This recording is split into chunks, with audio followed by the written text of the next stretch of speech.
बहुत समय पहले की बात है, जब मुझे अपनी माँ की सुनाई कहानी याद आई। वह कहा करती कि उनकी भी मेरी तरह कई सहेलियाँ थीं।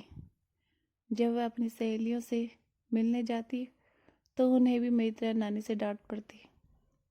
अब मैंने उनसे पूछा कि अब आपकी सहेलियाँ कहाँ गई, तो उन्होंने कहा कि पता नहीं अब वह कहाँ गई, कहाँ पर रहती होगी।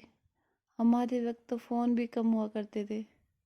अब जैसे ही हमारी शादी हुई तो हम दूसरे शहर गांव चल दिए, और शायद कभी वापस मिले भी और नहीं भी। तुम्हारी सहेलियाँ तो जीवन भर तुम्हारे साथ ही रहेगी। मेरी सहेलियाँ तो अब बस नाम मात्र ही रह गई। फिर मैंने सोचा कि क्यों ना माँ को उनकी पुरानी सहेलियों से मिलवाया जाए। मैं और पापा दोनों गांव गए और वहाँ पर उनकी सहेलियों के बारे में पूछा कि कहाँ पर रहती है, कौन यहाँ पर है, नहीं है, और सभी से बात करने की कोशिश की। कुछ से तो बात हो पाई, पर कुछ से नहीं हो पाई।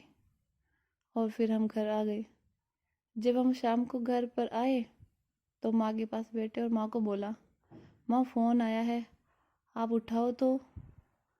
माँ ने पूछा कौन है, तो हमने पूछा माँ फ़ोन तो उठा। माँ ने जैसे ही फ़ोन उठाया तो उनके पास आवाज़ आई, मीना, मैं सुनीता, पहचाना नहीं क्या मुझे?